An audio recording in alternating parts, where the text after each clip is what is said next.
అందరికీ నమస్కారం. ఈరోజు కథ ప్రేమ ఎంత మధురం, ఎపిసోడ్ 107. మళ్ళీ ఎదురైతే. ఇక స్టోర్లోకి వెళ్తే అక్షయ్ అసిస్టెంట్ త్రిపాఠి ఎవరినో వెతుక్కుంటూ వచ్చాడని స్టోర్ మేనేజర్ ద్వారా తెలుసుకున్న అభయ్ అతను ఎవరిని వెతుకుతున్నాడు అని అడిగాడు. వాళ్ళ బాస్ అక్షయ్ గారి ఫ్రెండ్ స్నేహ గారిని వెతుకుతున్నాడు అని చెప్పాడు మేనేజర్. అది విని హో అంటూ మామూలుగా తలూపాడు అభయ్. కానీ అతని కళ్ళల్లో చిన్న అనుమానం కనిపించింది. అయినా అసలు ఆ విషయం గురించి పట్టించుకోనట్లుగా టాపిక్ మార్చి అతనితో కాసేపు ఏదో మాట్లాడాడు. తర్వాత పన్నున్నట్లు లేచి సరే ఇక వెళ్తాను అని చెప్పి స్టోర్ నుండి బయటకు వచ్చి కారెక్కాడు. సీట్ల వెనక్కి వెళ్ళిన అభయ్ ఏదో ఆలోచిస్తున్నట్లుగా నెమ్మదిగా తన చేతితో గడ్డాన్ని రుద్దుకున్నాడు. ఆ తర్వాత అతని పెదాలపై సన్నని చిరునవ్వు విరిసింది. దాంతో తన ఎదురు సీట్లో ఉన్న అసిస్టెంట్తో ఇక్కడ సర్వేలెన్స్ అంతా సరిగ్గా హ్యాండిల్ చేశారా అని అడిగాడు.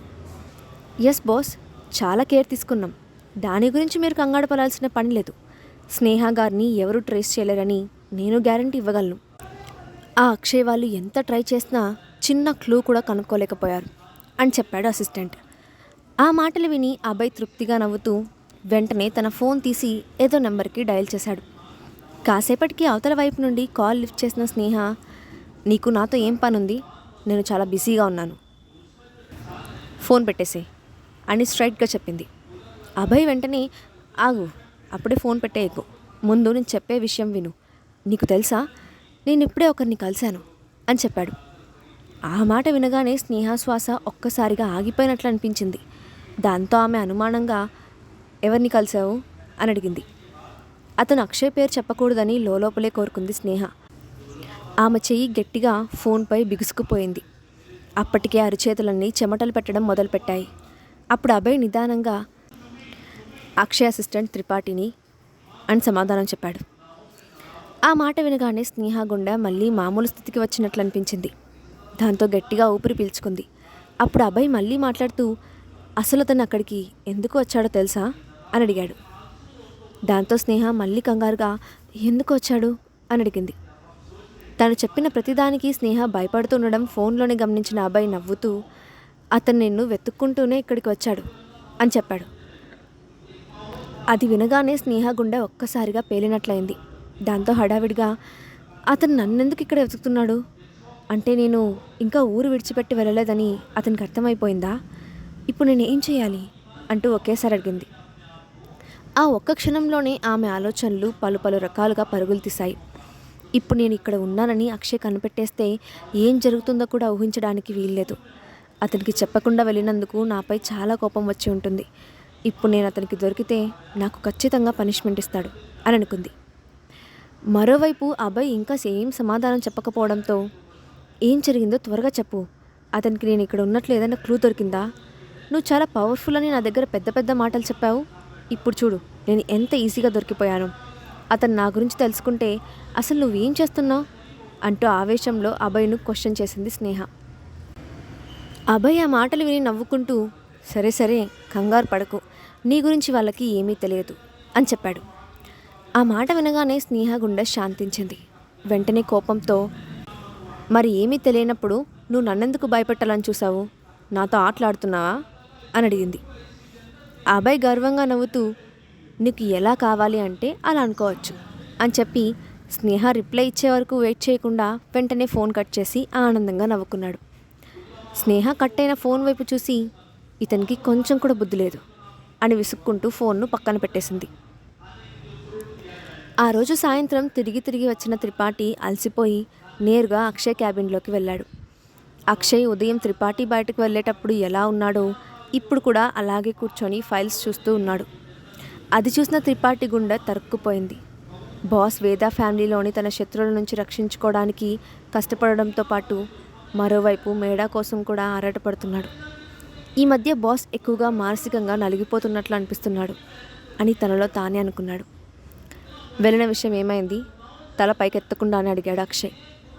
అప్పుడు త్రిపాఠి తన ఆలోచనల నుండి బయటకు వస్తూ అక్షయ్ వైపు ఇబ్బందిగా చూసి నెమ్మదిగా సార్, మీరు చెప్పిన అన్ని లొకేషన్స్లో పూర్తిగా ఎంక్వైరీ చేయించాను, కానీ కొంచెం కూడా క్లూ దొరకలేదు అని చెప్పాడు.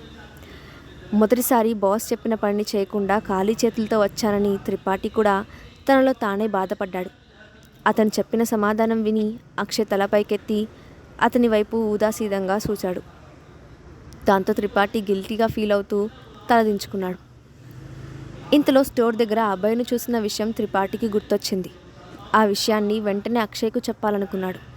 కానీ అది చాలా చిన్న విషయం అని అభయ్ అక్కడికి రావడం కేవలం కోఇన్సిడెన్స్ అని అనుకున్న త్రిపాఠి మళ్ళీ తన ఉద్దేశాన్ని విరమించుకున్నాడు.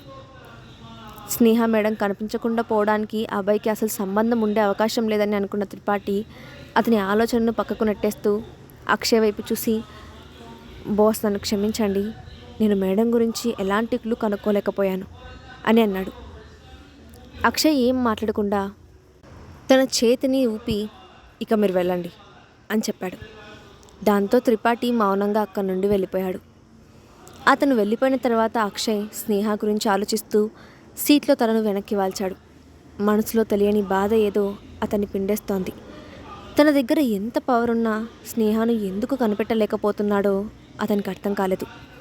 చూస్తుండగానే రోజులు గడిచిపోతున్నాయి.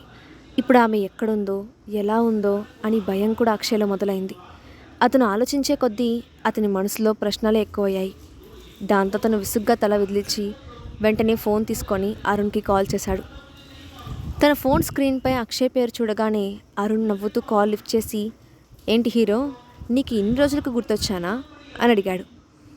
కానీ అక్షయ్ అతని మాటలు పట్టించుకోకుండా, మాట్లాడింది చాలు, రాత్రి బార్కి వెళ్దాంరా అని చెప్పాడు. ఆ మాట విని అరుణ్ నమ్మలేనట్లుగా ఫోన్ వైపు చూశాడు. ఎప్పుడూ తాను వెళ్ళి అక్షయ్ను రమ్మని బతిమలాడడమే తప్ప అక్షయ్ తనకు తానుగా ఫోన్ చేసి రమ్మని చెప్పడం చాలా తక్కువసార్లు జరుగుతుంది. అందుకే అరుణ్ ఆనందంగా, సరే నేను ఒక అరగంట ముందే ఉంటాను అని అన్నాడు. అక్షయ్ సైలెంట్గా ఫోన్ పెట్టేశాడు. రాత్రి 8 గంటలు అవుతుండగా వాళ్ళిద్దరూ తరచుగా కలిసే బార్లోని ప్రైవేట్ రూమ్లో ఎదురెదురుగా కూర్చొని ఉన్నారు అక్షయ్ అరుణ్. అప్పుడు అరుణ్ వెయిటర్ని పిలిచి టాప్ క్వాలిటీ రెడ్ వైన్ను ఆర్డర్ చేసి సర్వ్ చేయమని చెప్పాడు. సరిగ్గా అదే సమయంలో మరో ప్రైవేట్ రూమ్లో ఒక ప్రొడ్యూసర్తో పాటు కలిసి కూర్చొని ఉంది స్నేహ. అభయ్ ఎంటర్టైన్మెంట్స్ ఏజెన్సీని స్నేహ హ్యాండిల్ చేస్తున్నందుకు ఆమె ఇప్పుడు చాలా బిజీగా మారిపోయింది. అభయ్ ఆమె కోసం 2 ఆర్టిస్టులను కూడా అసైన్ చేశాడు. వారిలో ఒకరు మేల్ ఆర్టిస్ట్ అయితే మరొకరు ఫీమేల్ ఆర్టిస్ట్. ఇద్దరు ఒక టాలెంట్ షో నుంచి నేరుగా ఏజెన్సీకి వచ్చారు. ఇద్దరు కొత్త వాళ్ళైనా మంచి టాలెంటెడ్ ఆర్టిస్టులు అని గుర్తించింది స్నేహ. అలాగే వాళ్ళిద్దరి బాధ్యతను తీసుకొని వాళ్ళకొక టెలివిజన్ షోలో ఛాన్స్ కోసం ట్రై చేస్తోంది. అదే టైంలో ఒక కొత్త ప్రొడ్యూసర్ సీరియల్ తీస్తున్నాడని తెలిసి తన ఆర్టిస్టులు ఇద్దరికీ ఏదైనా ఛాన్స్ దొరుకుతుందేమోనని అతన్ని కలవడానికి అపాయింట్మెంట్ తీసుకుంది. ఆ ప్రొడ్యూసర్ తాను డే టైం అంతా బిజీగా ఉంటానని, రాత్రి బార్లో ఉన్నప్పుడు ఇష్టమైతే కలవచ్చని చెప్పడంతో స్నేహ మళ్ళీ ఆ అవకాశాన్ని పోగొట్టుకుంటే అతన్ని కలిసే ఛాన్స్ దొరకడం కష్టమని అనుకుంది. అందుకే తన ఆర్టిస్టులు ఇద్దరిని తీసుకొని అతన్ని కలవడానికి బార్కి వెళ్ళింది. ఆ 2 ఆర్టిస్టులు కొత్త వాళ్ళు కావడంతో డ్రింక్ చేయకుండా మౌనంగా కూర్చొని ఉన్నారు. ప్రొడ్యూసర్ తనతో పాటు మరో గ్లాస్లో కూడా డ్రింక్ సర్వ్ చేయించి, ఇప్పుడు మీలో ఎవరో ఒకరు నాకు కంపెనీ ఇవ్వాల్సిందే కదా అని అంటూ నవ్వాడు. స్నేహ ఆర్టిస్టులు ఇద్దరి వైపు చూసింది. వాళ్ళిద్దరూ ఒకేసారి తలలు అడ్డంగా ఊపారు. దాంతో ఇక అతనికి తానే కంపెనీ ఇవ్వక తప్పదని అర్థం చేసుకుంది స్నేహ. కానీ ఆమె డ్రింక్ చేస్తే ఇంటికి సరిగ్గా వెళ్ళలేదని ఆమెకు బాగా తెలుసు. అందుకే చిన్నగా ఒక్కో సిప్ చేస్తూ చాలాసేపు మేనేజ్ చేసింది. కానీ ప్రొడ్యూసర్ వాళ్ళతో సరదాగా మాట్లాడుతూ అసలు విషయానికి రాకుండా కబుర్లు చెప్తూ కూర్చొని ఆమెకు మరో గ్లాస్ వైన్ కూడా సర్వ్ చేశాడు. దాంతో స్నేహకి ఏం చేయాలో తోచలేదు. అప్పుడు ఆమె ఒక క్షణం ఆలోచించి ఆమె తన గ్లాస్లో వైన్ మొత్తం తాగి మింగకుండా నోట్లోనే పుక్కిలు పట్టింది. ఆ తర్వాత వాష్రూమ్కి వెళ్ళొస్తానని సైగ చేసి మెల్లగా అక్కడి నుంచి లేచి వాష్రూమ్కి వెళ్ళి నోట్లో ఉన్న వైన్ మొత్తాన్ని వాషింగ్ బేసిన్లో ఉమ్మేసింది. ఆ తర్వాత ఫ్రెష్గా ముఖం కడుక్కొని ఇక తాగకూడదు, త్వరగా ఇక్కడి నుంచి బయలుదేరాలి అనుకుంటూ వాష్రూమ్ నుంచి బయటకు వచ్చిన స్నేహ అనుకోకుండా తల తిప్పి చూసింది. అక్కడ గ్లాస్ డోర్లో నుంచి లోపలికి చూసిన ఆమె చేతిలో గ్లాస్తో కూర్చొని ఉన్న అక్షయ్ను చూసి షాక్తో అక్కడే ఆగిపోయింది. అతని ముఖంలో బాధ కొట్టుకొచ్చినట్లుగా కనపడుతోంది. సరిగ్గా అప్పుడే అక్షయ్కి తనను ఎవరో చూస్తున్నట్లు వింత అనుభూతి కలిగింది. దాంతో అతను హఠాత్తుగా తల తిప్పి పక్కకు చూశాడు.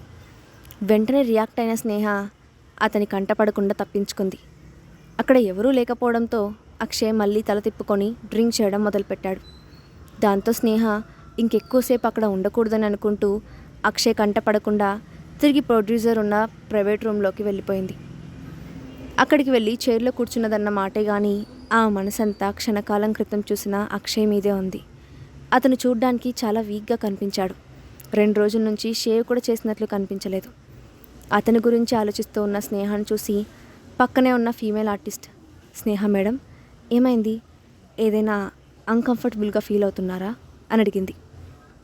లేదు, కొంచెం డ్రింక్ చేశాను కదా, అందుకే అలా ఉంది అంటూ ఎదురుగా ఉన్న ప్రొడ్యూసర్ వైపు చూసి, సార్ మీరు ఆర్టిస్టుల గురించి ఏం నిర్ణయించుకున్నారో చెప్తారా అని నవ్వుతూ అడిగింది. అప్పుడు ప్రొడ్యూసర్ తన చేతిలోని వైన్ సిప్ చేస్తూ, స్నేహ మీరు స్ట్రైట్ ఫార్వర్డ్ కాబట్టి నేను కూడా డైరెక్ట్గా పాయింట్కి వస్తున్నాను. మీ ఇద్దరు ఆర్టిస్టులు నా షోలో మెయిన్ క్యారెక్టర్స్గా చేయలేరు, కానీ వాళ్లకు సరిపోయిన రోల్స్లో ఛాన్స్ ఇస్తాను, వాళ్ళు తప్పకుండా యాక్ట్ చేస్తారు అని మాట ఇచ్చాడు. ఆ మాట వినగానే స్నేహతో పాటు ఆ ఇద్దరు ఆర్టిస్టుల ముఖాలు కూడా వెలిగిపోయాయి. వెంటనే స్నేహ ఆనందంగా, థ్యాంక్ యూ సార్, మీరు టాలెంట్ని ఎంకరేజ్ చేస్తున్నారు అని అంది. ఆ ఇద్దరు ఆర్టిస్టులు కూడా ప్రొడ్యూసర్కి పదే పదే థ్యాంక్స్ చెప్పారు. ఆ తర్వాత కాసేపటికి స్నేహ వాళ్ళతో కలిసి అక్కడి నుంచి బయలుదేరింది. బయటకు వస్తున్నప్పుడు ఆమె చూపులో అక్షయ్ ఉన్న రూమ్ వైపు తిరిగాయి. అతన్ని ఒక్కసారి వెళ్ళి చూడాలని అనిపించింది, కానీ ఆ ధైర్యం చేయలేక మౌనంగా అతని కంటపడకుండా అక్కడి నుండి బయటపడింది. అరుణ్తో డ్రింక్ చేస్తూ కూర్చున్నాడు అక్షయ్. అరుణ్ ఏదో మాట్లాడుతూ అతని మూడ్ సెట్ చేయాలని ట్రై చేస్తున్నాడు. కానీ అక్షయ్ మాత్రం తన చుట్టూ ఏం జరుగుతున్నా పట్టించుకునే స్థితిలో లేనట్లుగా ఉన్నాడు.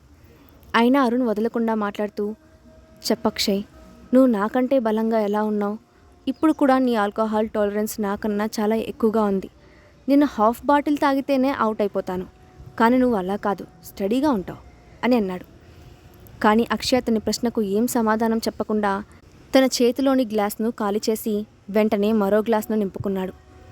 అది చూసి అరుణ్ ఆశ్చర్యపోయాడు. ఎప్పుడూ బార్లో 2 గ్లాసులకు మించి తాగడానికి అక్షయ్ ఇష్టపడాడు. కానీ ఇప్పుడు గ్లాసుల మీద గ్లాసులు ఖాళీ చేస్తున్నాడు. అతని నోటి నుండి మాట రావడం లేదు, కానీ చూపులు మాత్రం శూన్యంలోకి ఉంటున్నాయి. ఎక్కువగా డ్రింక్ చేయడం వల్ల ముఖం చిన్నగా ఎర్రగా మారిపోతోంది. అది చూసిన అరుణ్ నవ్వుతూ, ఎలాగైతేనే చివరికి నువ్వు ఫుల్గా తాగితే ఎలా ఉంటావో నేను ఇవాళ చూశాను అంటూ పెద్దగా నవ్వి తూలుతూనే తన ఫోన్ తీసి, ఖచ్చితంగా నీ ఫేస్నే నేను ఇవాళ ఒక ఫోటో తీసుకోవాలి అని అంటూ మత్తులోనే అక్షయ్ ఫోటో తీయడానికి ప్రయత్నించాడు. కానీ చివరికి చేతిలో నుండి ఫోన్ జారిపోతుండగా అతను టేబుల్ పైకి వాలిపోయాడు. అక్షయ్ కూడా చైర్లోనే వెనక్కి వాలి మెల్లగా కళ్ళు మూసుకున్నాడు. కాసేపటి వరకు ఇద్దరిలో ఎవరూ కదలకుండా మత్తులోనే ఉండిపోయారు. ఇంతలో నిశ్శబ్దంగా ఉన్న రూమ్లో హఠాత్తుగా ఫోన్ రింగ్ టోన్ వినిపించడం మొదలుపెట్టింది. దాంతో అరుణ్ స్పృహలోకి వస్తూ మెల్లగా తన చేతిలో ఉన్న ఫోన్ వైపు చూసుకున్నాడు. కానీ రింగ్ అవుతుంది తన ఫోన్ కాదని అర్థమైంది అతనికి. ఎదురుగా ఉన్న అక్షయ్ ప్యాకెట్లో నుంచి వస్తుందని అర్థం చేసుకొని అరుణ్ అతి కష్టం మీద టేబుల్ని పట్టుకొని పైకి లేచి మెల్లగా అడుగులు వేస్తూ అక్షయ్ దగ్గరికి వెళ్ళాడు. అప్పటికే ఫోన్ రింగ్ ఆగిపోయింది. దాంతో అరుణ్ వెనక్కి రాబోతుండగా మళ్ళీ ఫోన్ రింగ్ రావడంతో ఈసారి అక్షయ్ పాకెట్లో నుంచి ఫోన్ తీసి స్క్రీన్ వైపు చూడకుండానే కాల్ లిఫ్ట్ చేసి, ఈ టైంలో ఎందుకు కాల్ చేస్తున్నారు, మీకు కొంచెం కూడా బుద్ధి లేదా అని అరిచాడు. వెంటనే అటువైపు నుండి దాత్రి అతని గొంతును గుర్తుపట్టి, అరుణ్ నువ్వా? అక్షయ్ ఫోన్ నువ్వు లిఫ్ట్ చేసావేంటి, అక్షయ్కి ఏమైంది అని కంగారుగా అడిగింది. ఫోన్లో దాత్రి గొంతు వినగానే అరుణ్ ముఖం మారిపోయింది. అతని మనసులో ఏదో బాధగా అనిపించింది. దాంతో అతను నెమ్మదిగా, మేం బార్లో ఉన్నాం, కానీ ఇద్దరం డ్రైవ్ చేసే స్థితిలో లేం, అందుకే ఇక్కడే కూర్చున్నాం అని చెప్పాడు. దాంతో అటువైపు నుంచి దాత్రి ఒక్క క్షణం మౌనంగా ఉండి తర్వాత, మీ ఇద్దరు ఇప్పుడు ఏ బార్లో ఉన్నారు అని అడిగింది. ఎందుకు, నువ్వు మమ్మల్ని పిక్ చేసుకోవడానికి వస్తావా? మత్తులో ఉన్నా కూడా ఆశగా అడిగాడు అరుణ్. అవును, నేను ఇప్పుడే బయలుదేరుతాను, ఎక్కడున్నారో చెప్పు అని అడిగింది దాత్రి. నీకు బాగా తెలిసిన బార్లోనే ఉన్నాం, నువ్వు లాస్ట్ టైం వచ్చిన బార్ అని చెప్పి, దాత్రి ఇప్పుడు నువ్వు నన్ను పిక్ చేసుకోవడానికి వస్తున్నావా లేక అక్షయ్ను పిక్ చేసుకోవడానికి వస్తున్నావా అని అడిగాడు అరుణ్. స్నేహ తనకు దగ్గరలోనే ఉందన్న విషయం అక్షయ్ కనిపెట్టగలరా? స్నేహాన్ని అడ్డు పెట్టుకొని అభయ్ తన గేమ్ని ఎలా ప్లే చేయబోతున్నాడు? నెక్స్ట్ పార్ట్లో చూద్దాం. ఈ స్టోరీ అప్డేట్ ఎలా ఉందో కింద కామెంట్ బాక్స్లో మీ ఒపీనియన్ని షేర్ చేయండి. అలాగే ఇలాంటి మరిన్ని స్టోరీస్ కోసం మా ఛానల్ సబ్స్క్రైబ్ చేసుకోండి. Thanks for watching.